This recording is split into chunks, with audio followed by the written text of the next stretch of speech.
Well, hey guys, here we are talking about coaching. My name is Yannick. I'm here with Siawash and Nicki.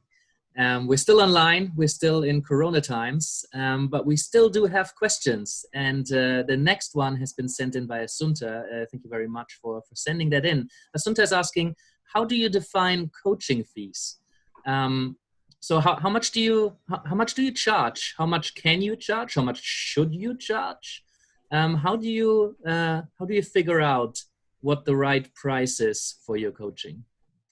And I'll just let that linger in the room and see who jumps in. I think it's a great question. It's for me, the first thing that comes up is like, how long is the Chinese wall, right? Like, you know, this is probably like one of the most frequent questions asked by coaches. So the thing that I always start with, I just ask people, what are you comfortable charging? And if they usually a number comes up, if the number doesn't come up, I ask them, what are you earning right now? And I'll give you a quick example. When I started coaching, I started charging £1,000 for 3 months. And there's no rocket science behind that. I was earning 1,000 for my job, right? And it felt good because I was comfortable earning that. And after 15 clients, I increased my fees. So that's can I one. just jump in there? Because somebody might say, and I have heard that a lot, is like, well, but I've been in my job for 10 years and that's how much I'm earning after 10 years of experience. I've been coaching for, let's say, 6 months, or I've just qualified, or I haven't even qualified yet. Or, how can I justify asking for as much money as in my career where I have 10 years of experience? Yeah, I think that's a great question. So sometimes, if you have an expertise and you've worked in a job for 5 years, 10 years, and you earn maybe 5K a month, right? It might be a bit uncomfortable to start there with coaching. So you might want to start at 500 or 1,000, right? And that's why I think that first question is for me, usually, a question to start with. What feels comfortable? And you'll be surprised. I think, Yannick, I've had people that says I'm comfortable starting at 25 an hour. I've had people that say, well, I'm comfortable starting at 1,000 a month. And if someone really says, well, I want to start with this big number, I personally don't want to necessarily tell them what to do, but I want to slow them down and say, well, are you sure that you can really deliver here at that level? Right? Yeah, that's a super interesting one. Like, how long is a piece of string, right? It's like, what are you comfortable with? I think is good, and the numbers go vastly apart. But I think a super important second factor is and this is what you just touched on, is how much is it worth to the client? And it's like, well, how much is art worth? And somebody once told me that art is worth as much as somebody's willing to pay for it. Because the value of art is defined by the person who's looking at it. And I think it's similar for coaching. Not always. There's certain kind of performance goals. If we're in the kind of business coaching sector, or if somebody has as a goal to double their income or triple their income, then there's a very clear marker of value. But when it comes to the more kind of transformational coaching that Nicki does, for example, how do you put a value on how you feel, and how can you define that kind of value? How much would you pay to get in or out of a relationship? Or how do you put a value on what kind of feeling do I wake up in the morning?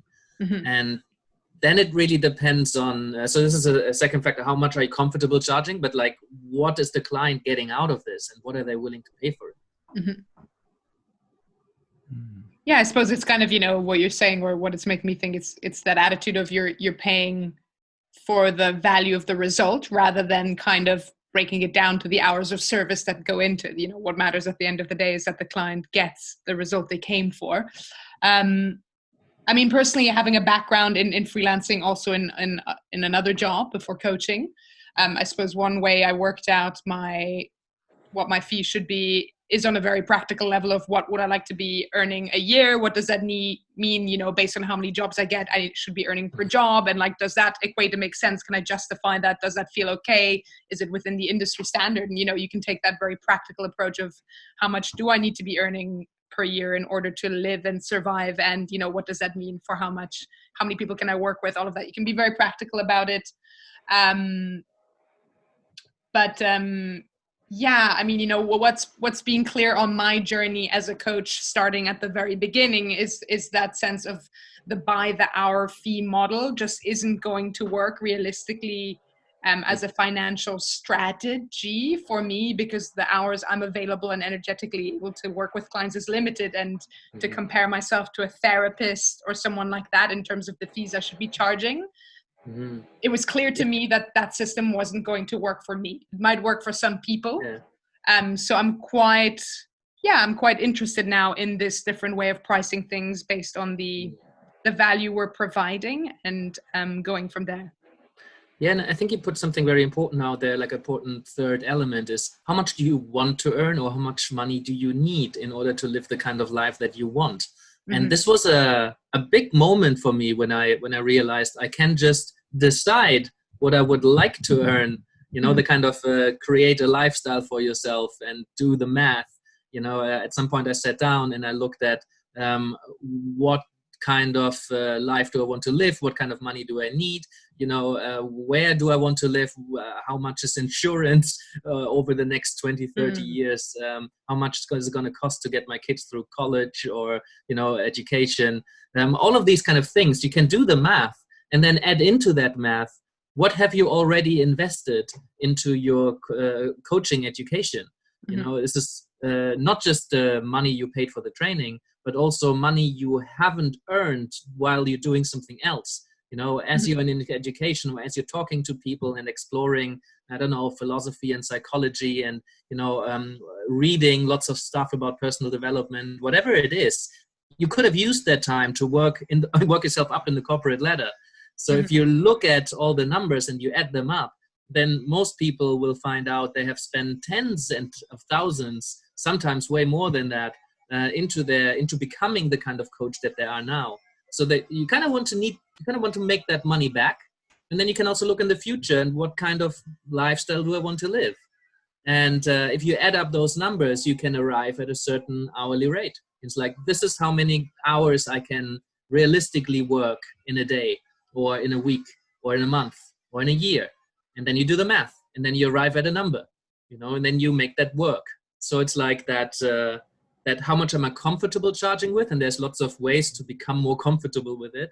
How much money do I need in order to live the kind of life that I want? Or, you know, how much has my coaching journey cost already? How can I make that back? And what's the value for the client? You know, what are they taking away from it, and how much is it worth to them? Are there any other elements here that could help us to find a price? Yeah, well, I think we've talked about some really interesting things, and I think something else that, you know, I want to add is this idea of being a working coach. And I read this in a book around a year ago. So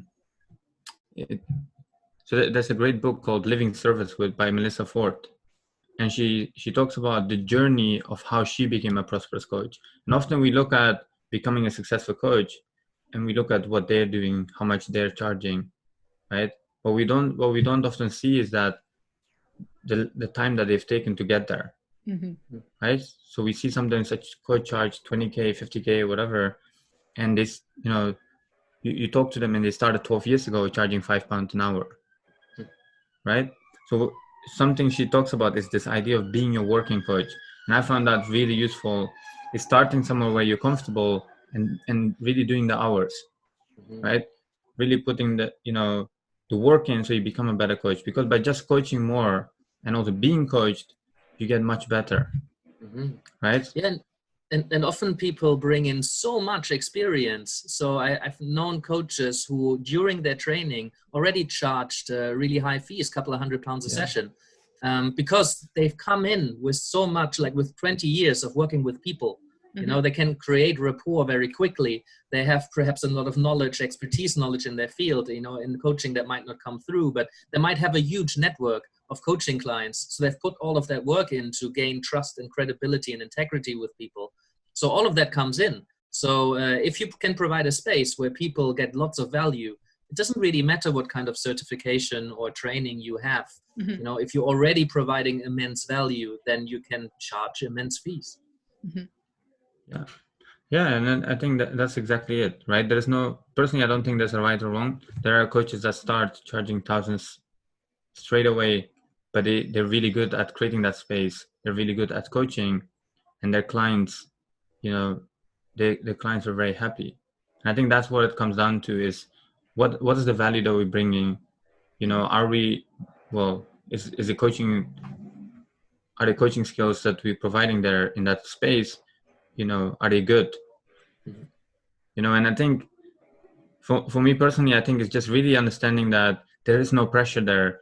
You don't need to be charging a certain level to be a really good coach, or because all, like, the trap that we often fall into as coaches is like comparing ourselves with someone else, and we run ahead of our own evolution as a coach. And I've done that many times. At one point, I tripled my prices. Right, I went from 1,000 for a 3-month package to 3,000, and yet for 6 months I had no clients. And I went from like 15 clients all the way down, right? And I was struggling, and I just had to put my ego aside and go back down, right? Because that price felt so uncomfortable. But I thought, hey, you know what? So is charging that, so I could do that. And again, that was my personal experience. It might not be the same for everyone else. But sometimes it's okay to just slow down and just be okay with taking those small steps. Yeah. It's interesting how the comfort thing, I mean, there's things we can do, right? To get kind of very practical, is if you're uncomfortable with the price you're charging, you would like to charge more, but you're not comfortable with the price. You can get comfortable by just keep saying it to people, you know, pitch it to a friend, pitch it to people. I know the first time I pitched £2,000 for a coaching package. It felt a bit awkward because I had never done that before. I kind of had a feeling it was worth it, but it felt uncomfortable. But the 5th time I was pitching it, it felt a lot more normal. And the 10th time I was pitching it, I felt I should probably ask for more, you know, because the value is certainly there. So you can just practice to get rid of the discomfort, to kind of desensitize yourself. Do the math, look at what you've already invested. Certainly helped me being quite cognitive, you know, it helped me to feel, oh, what I'm charging is not fair on me.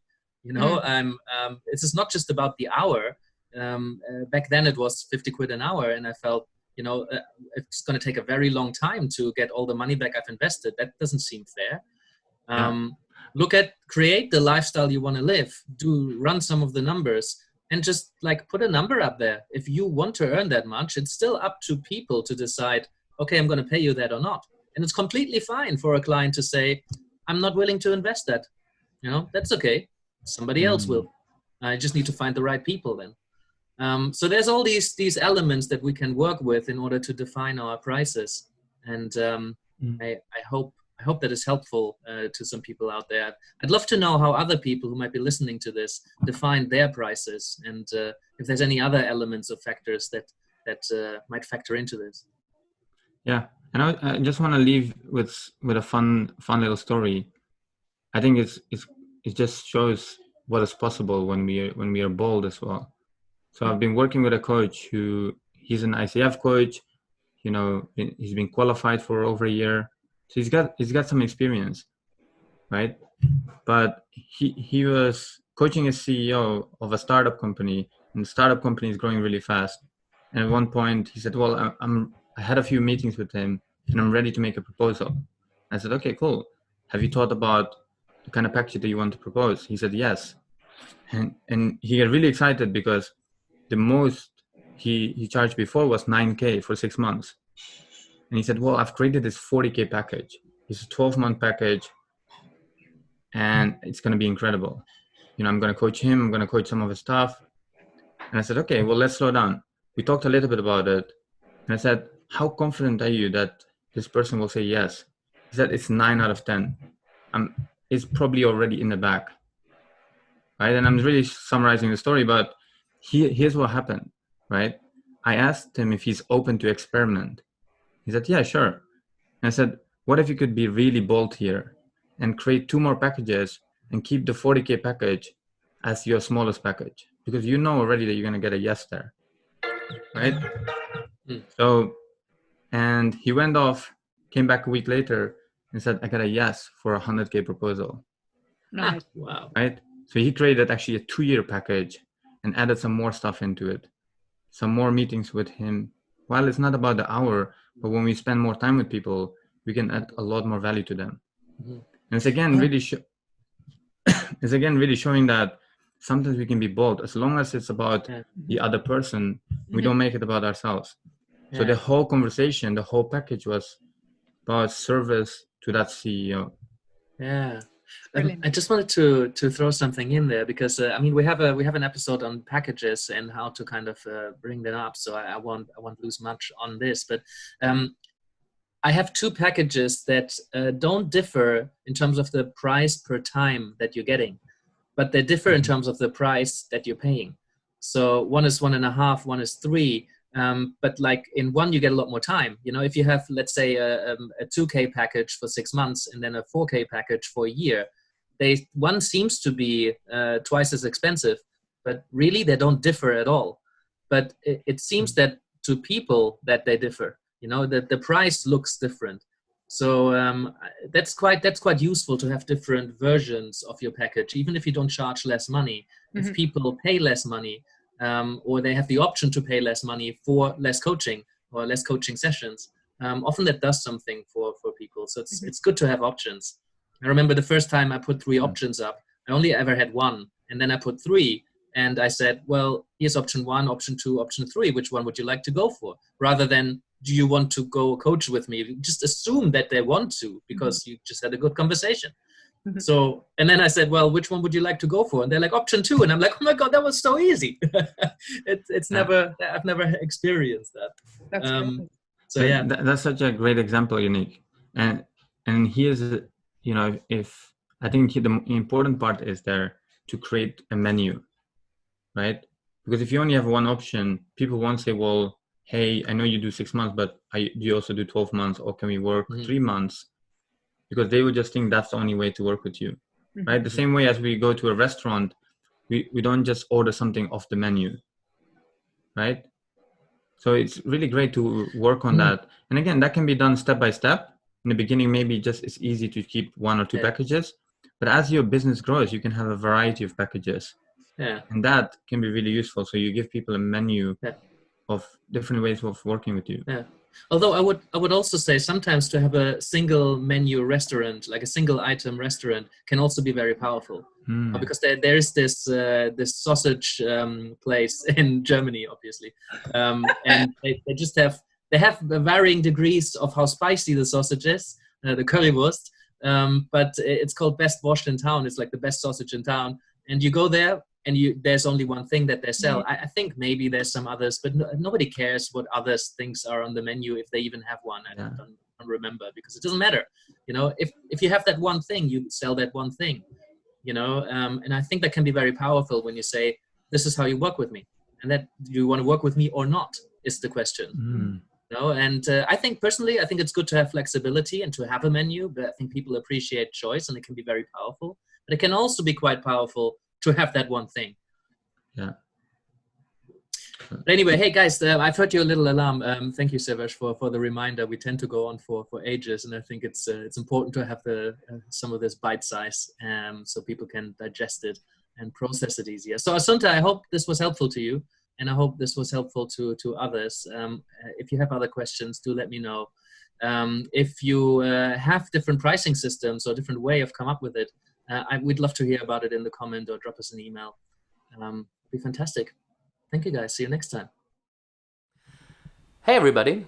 If you found this conversation helpful for you and your coaching practice, then there's a couple of ways that you can support the podcast and stay up to date with future episodes. Obviously, you can subscribe here on YouTube if that's your jam. If you want to get it straight into your inbox, never miss an episode, there's a link in the description to can sign up for our mailing list. You can leave us a review or follow us on Spotify and Apple Podcasts, and come join us on Facebook. We'll get the conversation going there. Obviously, leave us a comment. You can support us on Patreon. And any way you choose to do that, tell a friend, whatever you want to do. We really appreciate it, and we hope you get a lot out of it. So, see you next time.